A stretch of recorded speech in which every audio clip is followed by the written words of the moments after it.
Hey everyone, welcome to the M&R Show. I'm Ron. And I'm Malcolm. And today we have a special guest. I'll let him introduce himself.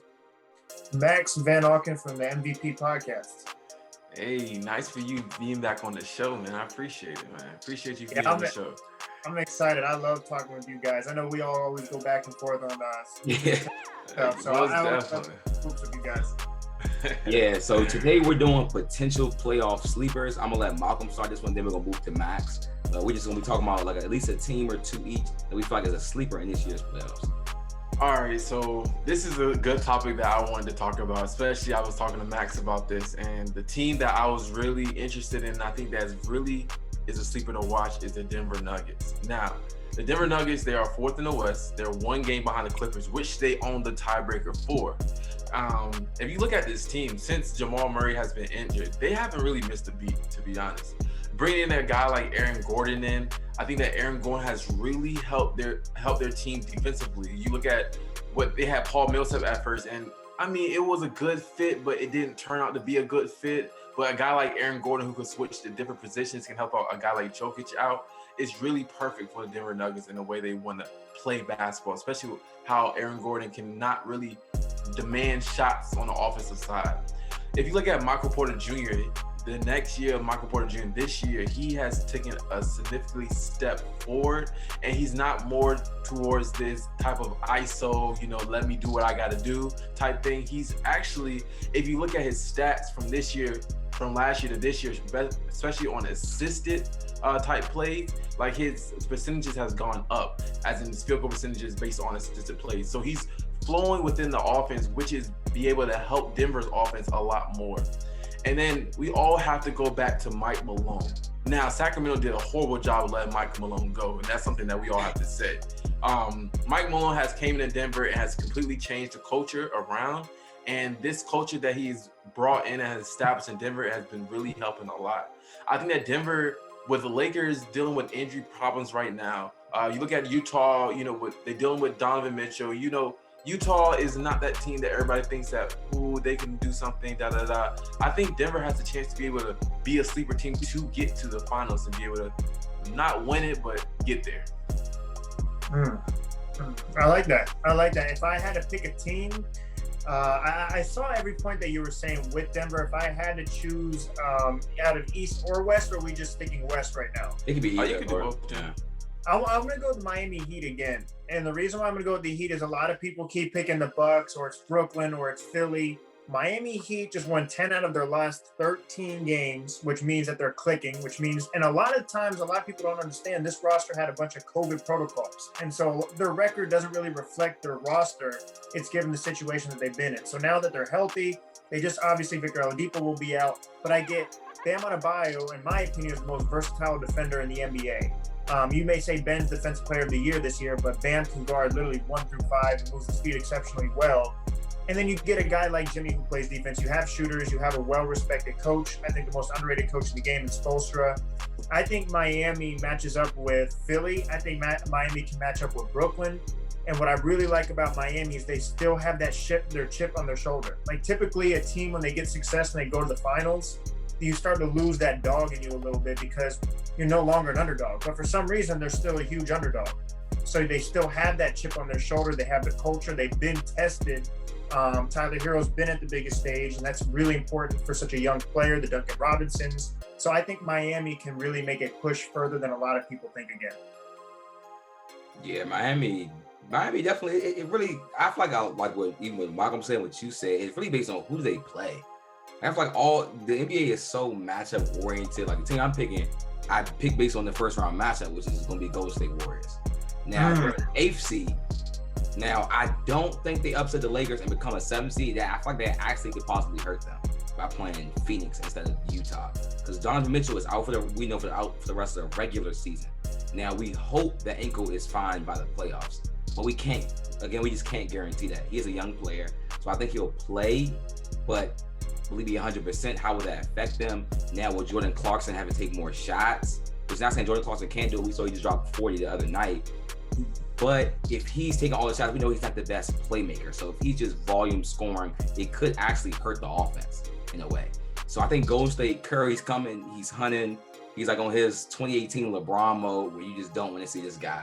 So I just feel like him and Draymond are just really ready to rock. And Andrew Wiggins, everybody been saying it. Stephen A. Smith said something about Andrew Wiggins. He's been averaging 24 points on 50, 40, 90 in his last 7 games. He has been on a tear. He dropped 38 last night. Golden State and the team in Utah. I forgot. I think it was the Mavericks and the Spurs in 2009 when they upset them with a team like that. We might see another 8-1 upset right there. Yeah, I definitely understand what you're saying. But the way Golden State is playing right now is what I expected them to play this whole season. I expected with Draymond coming in that Draymond, Andrew Wiggins, Kelly Oubre, and Steph. I knew Steph was going to take the load of the scoring. It might took a while, but Golden State right now is playing exactly what I expected them to play at the beginning of the season. So I mean that's a good thing. But at the end of the day, you're basing the Golden State Warriors off of Andrew Wiggins playing good, Draymond continue playing good, and Kelly Oubre. Do not worry about Steph. Yeah, I even say Kelly Oubre. I never brought up exactly. That's the point, you know. But it's crazy because everybody goes on runs when Kelly Oubre gets injured. That's another question. That's another day. Shout out Jordan Poole. That's a sneaky one. Right Jordan Poole has been doing good. And you also have to think about the players that are doing well now. The regular season, this is the worst defensive season we've ever seen. You have a shortened season, pandemic. Obviously, people have less energy. So the energy they do, they focus on is the offensive end because that's what gives you the money. That's what gives you the endorsements.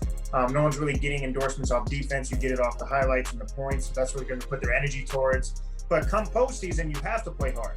Come postseason, people are playing defense. So the people that are consistently great now, are they going to be consistently great in the postseason? We saw this last year with TJ Warren. Couldn't be stopped. Postseason is a completely different story. Like, I think if there's any other team that could surprise anyone, it would be the Dallas Mavericks. And like you said, though, it all depends on their matchup. But I just know Luka. And I think Luka, arguably, depending on the series, is probably the best player in the series. And when you have a guy who just lost last year in the first round, and he lost in a tough way, that's not something you forget about. And now we're starting to compare him to the all-time greats because of his track record so early. Everything matters to him. So typically what wouldn't matter to a player, he's still young, he lost in the first round. Well, no, he's in rare territory because he's succeeded so much so early. So he does have a higher standard that we put on him. So I think he's a little hungrier than people expect. Yeah, Dallas was my other team, but it's just right now their matchup is the Clippers. Yeah, it's like, yo, if Luka plays the Suns, I might just say, you know what, I might just feel better about it. Or Utah, it's like literally any team but Clippers, Lakers. I can see him win that series. Yeah, like it's just he's really just it's just the matchup with the bad luck. Now, could they upset the Clippers? Maybe. I doubt it. It's just no way Paul George. It's just no way. I think he comes back into some form of at least all-star playoff caliber. He don't gotta be all NBA, but can he just be all-star level, at least low tier? Rondo, huh? They're the worst team in the crunch, though. That would work. Yeah, and Porzingis looked great against them last year. Like, yo, yeah. But Malcolm, go ahead. But this is what I gotta say. I think that the addition of Ty Lue and the addition of Rajon Rondo with playoff Rondo now. This is a whole different. We're not talking about regular season Rondo. We're talking about playoff Rondo right now. So it can be able to help elevate this team, especially in the clutch. I just feel like there's times that this team will go on stretches where, you know, you're going to score, or is it me, you? And I think that now when you bring a guy like Rondo who can slow the game down, because, you know, in the playoffs, everything slows down. It's not this fast-paced type of offensive type game like you see in the regular season.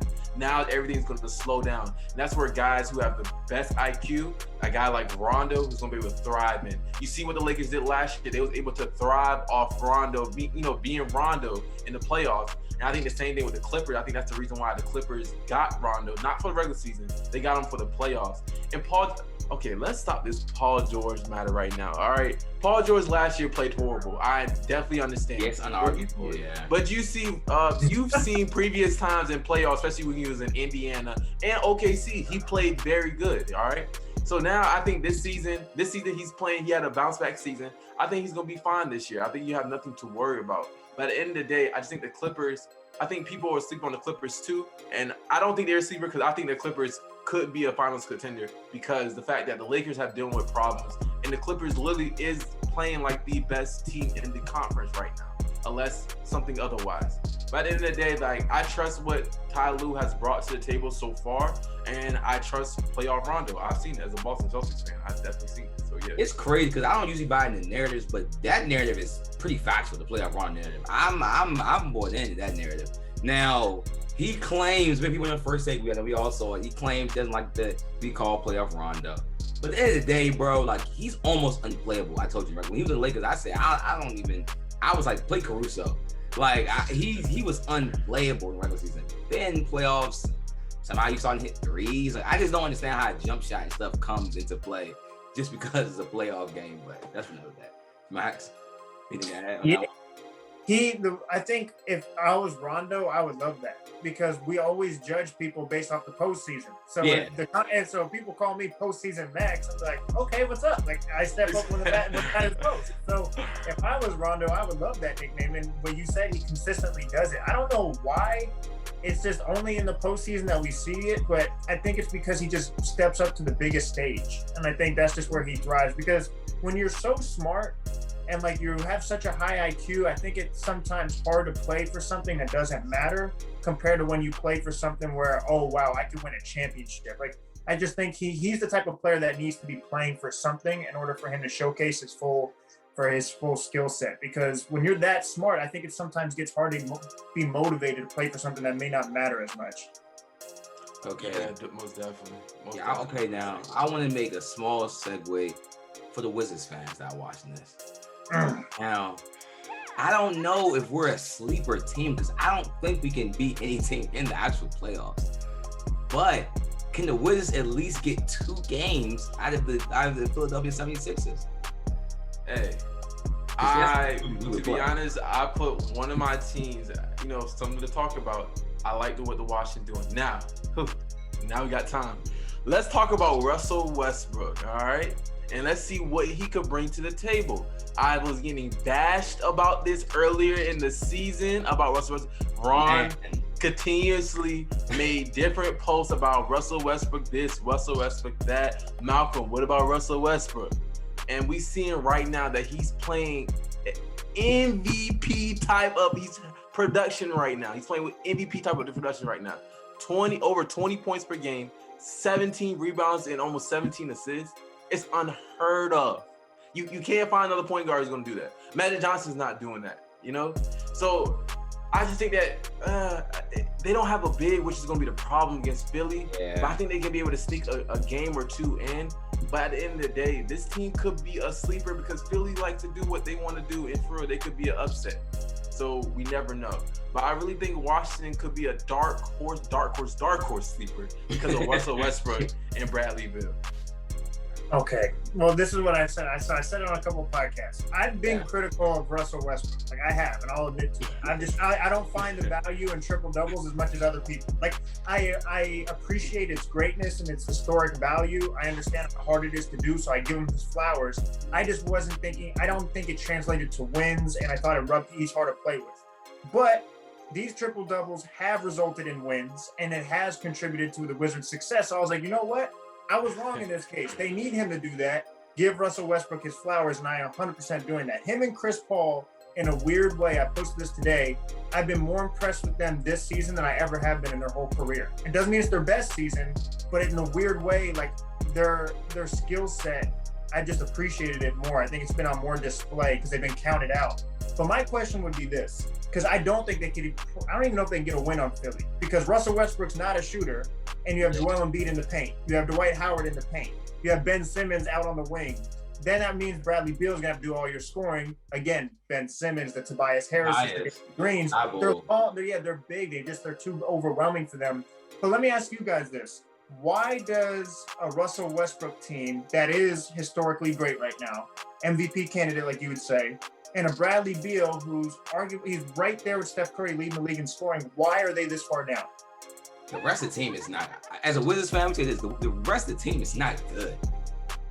And that's how I think we're the worst coach in the NBA. I'm biased because I'm a Wizards fan, but I think Scott Brooks might be the worst coach in the NBA. Really?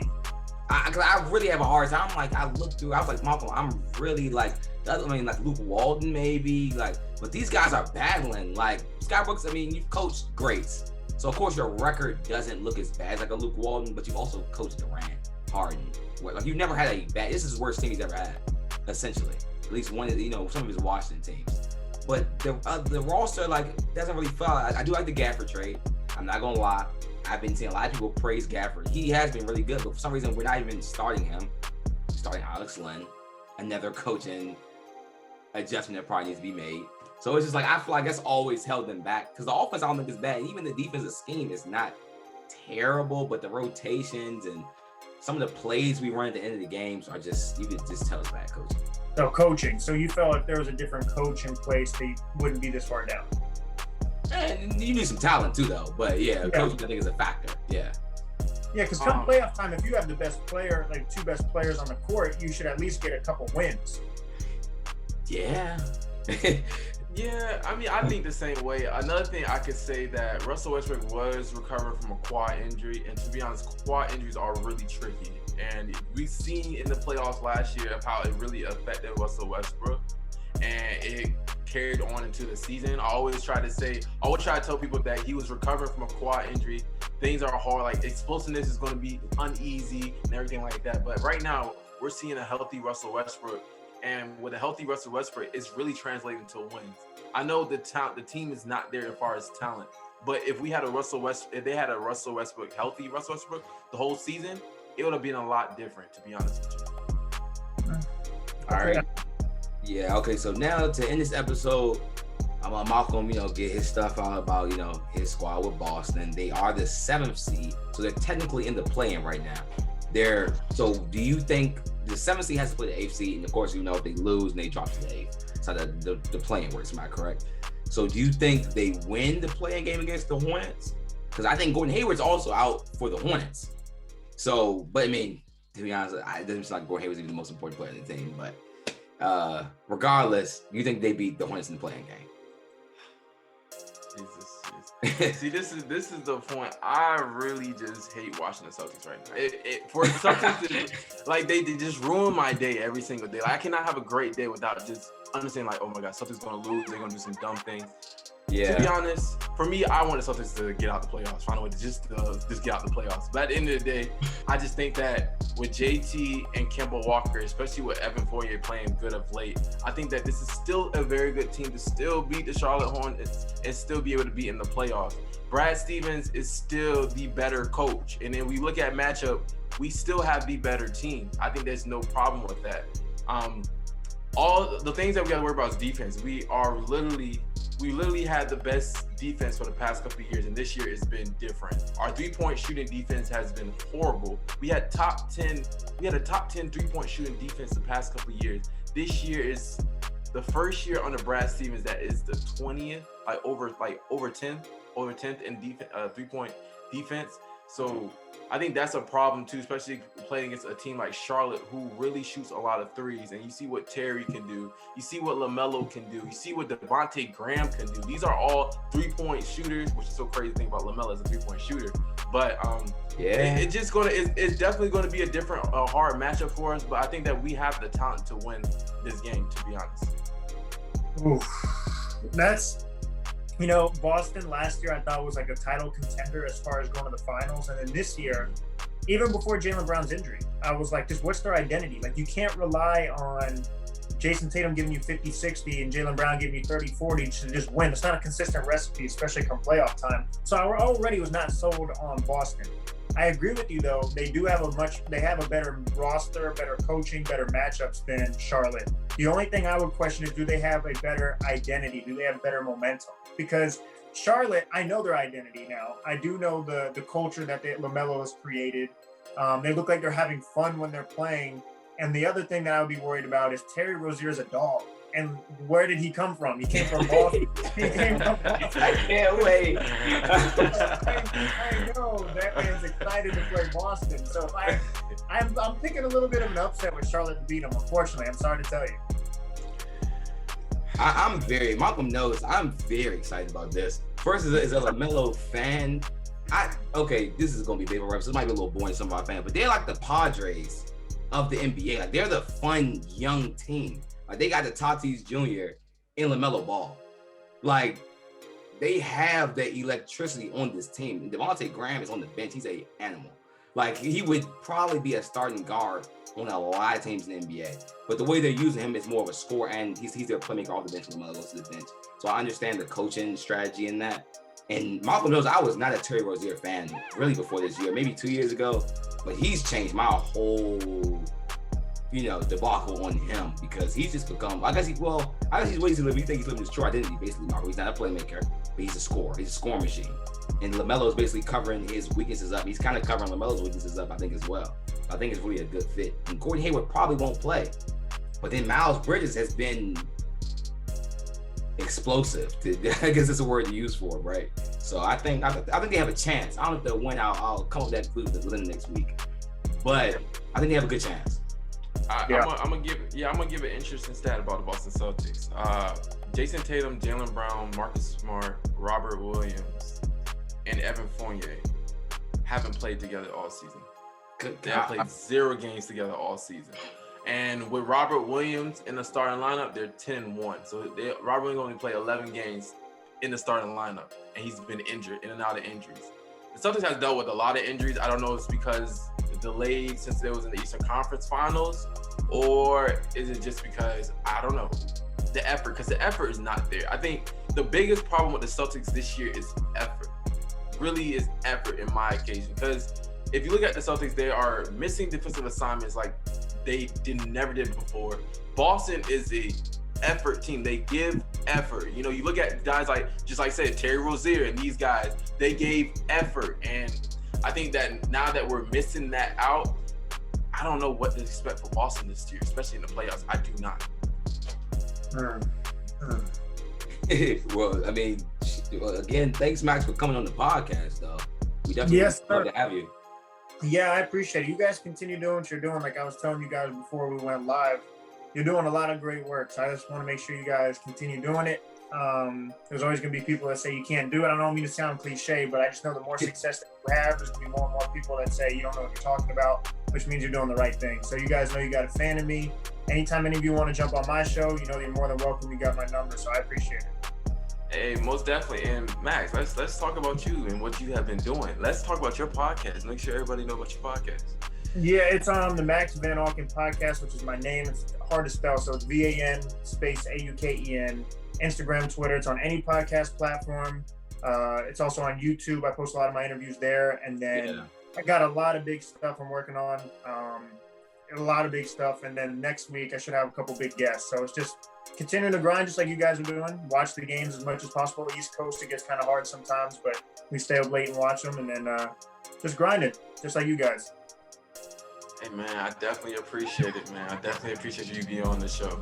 Nice talking to you again, though. Yes, sir. Yeah, for sure. And just, make sure to follow us on Instagram and Twitter at Malcolm Ron Show. Malcolm. And guys, we appreciate the support. Continue on with the support. We love it. And y'all guys have a great day. See y'all later. All right.